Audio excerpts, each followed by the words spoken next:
औज़ुबिल्लाहि मिनश्शैतानिर्रजीम बिस्मिल्लाहिर्रहमानिर्रहीम। अस्सलामु अलैकुम नाज़रीन, आप देख रहे हैं रियल सीन। मैं हूं आपका होस्ट मोहम्मद अशफाक शाकिर।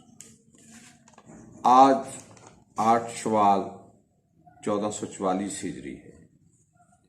आज के दिन को मुसलमान फिर उस अजीम साने को याद करके सड़कों पर सरापे एहतजाज होंगे कि जिस साने में मदीनातुल मुनव्वरा में जन्नतुल बकी जैसे कब्रिस्तान के अंदर अहले बैत रसूल, असहाब रसूल, अज़वाज रसूल के मज़ारात मुक़द्दसा को मुनहदिम कर दिया गया।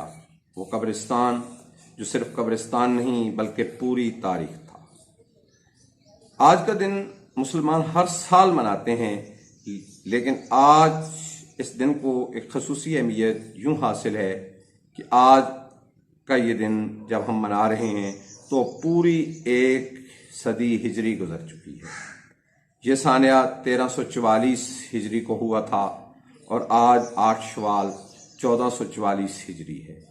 वो कब्रिस्तान जिसमें अहले बैत रसूल बीबी सैयदा फातिमा ज़हरा सलामुल्लाह अलैहा अपने 4 मासूम इमाम बेटों के साथ मदफून हैं, उसको मुनहदिम कर दिया गया था।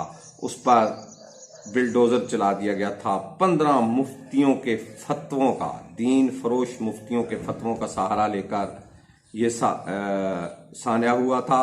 और इस साने के बाद से अब तक मुसलमान हर साल जो है वो इस अजीम और पुरसोज वाक़ये के ख़िलाफ़ एहतजाज करते हैं, मुज़ाहरे करते हैं। हुकूमत अपनी हुकूमतों से मुतालबा करते हैं कि वो अपना असर रसूख इस्तेमाल करते हुए सऊदी हुकूमत को मजबूर करे कि वो इन मुनहदिम मज़ारात को दोबारा तामीर करवाए या करवाने की इजाज़त दे।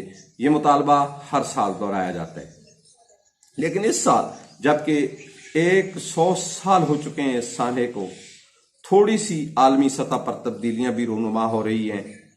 उम्मत मुस्लिमा एक दूसरे से करीब आती चली जा रही है, दूरियां दूर होती जा रही हैं। जो नफ़रतें थीं एक दूसरे के माबैन वो ख़त्म होती चली जा रही हैं और उम्मत मुस्लिमा करीब आती चली जा रही है। जैसे एक बहुत बड़ी तब्दीली सऊदी अरब और ईरान के सफारती ताल्लुकात की बहाली का अमल जो है वो शुरू हो चुका है। और अब ख़बरें ये हैं कि वो दोनों मुल्कों के माबैन तजारती ताल्लुकात भी बहाल हो रहे हैं। दोनों ममालिक वफूद एक दूसरे के ममालिक का दौरा कर रहे हैं और दोनों ममालिक के दरमियान जो तनाज़ात थे वो किसी हद तक ख़त्म होते चले जा रहे हैं। यमन की जंग का खात्मा भी एक बहुत बड़ा संग मील है जो इन दोनों ममालिक के ताल्लुकात की बहाली के बाद अबूर किया गया है। तो इस सारे सिनारियों में ये उम्मीद की जा रही है और ये ख्याल किया जा रहा है कि शायद जब इन दोनों ममालिक के दरमियान ताल्लुकात बहाल हो रहे हैं, सफारती ताल्लुकात बहाल हो रहे हैं, तजारती और इक़्तिसादी ताल्लुकात बहाल हो रहे हैं और दूसरी तरफ जो तनाज़ात थे जैसे यमन की जंग वो भी ख़त्म हो रहे हैं। और एक बहुत बड़ी तब्दीली ये आ रही है कि मकावमती बुलाक, मज़ाहमती बुलाक जो है वो मजबूत हो रहा है, जबकि इसराइली गासबाना रियासत जो है वो आए दिन कमज़ोर से कमज़ोर होती चली जा रही है और मुसलमान जो हैं वो उसके चंगल से आज़ादी की तरफ जाते हुए बिल्कुल साफ दिखाई दे रहे हैं। और जैसा कि रहबर मुअज़्ज़म इनक़लाब इस्लामी ने भी फरमाया कि हमने तो 25 साल का अरसा दिया था इसराइल के खात्मे का, लेकिन अगर खुद उन्हें जाने की जल्दी है तो हम कर भी क्या सकते हैं। तो इस सारे सिनारियों में अगर देखा जाए तो उम्मीद की जा सकती है कि शायद मुस्तक़बिल करीब में मुसलमान इन दोनों बड़ी रियासतों, मुसलमान रियासतों ईरान और सऊदी अरब के दरमियान ताल्लुकात की बहाली के अमल में ये मंजर भी देखें कि वो उन दोनों ममालिक के ताल्लुकात की बहाली उस मकाम पे पहुंच जाए कि ये मज़ारात मुक़द्दसा जो है नए सिरे से तामीर हो सकें, मज़ारात तामीर हो सकें, कब्रों की तज़यीन व आरैश हो सके और मुसलमानान आलम जाके अपने नबी अकरम सल्लल्लाहु अलैहि वसल्लम के अहले बैत अतहार और आपके अज़वाज मुताहरात, आपके असहाबे कराम रिज़वानुल्लाह ताला की मज़ारात की ज़ियारत कर सकें, सलाम कर सकें, दरूद व सलाम पेश कर सकें। इंशाअल्लाह वो वक्त इस सिनारियों में करीब नज़र आता है, लेकिन फ़िलहाल ऐसा अमल थोड़ा बहरहाल दूर है, उसके लिए मेहनत की मज़ीद ज़रूरत होगी।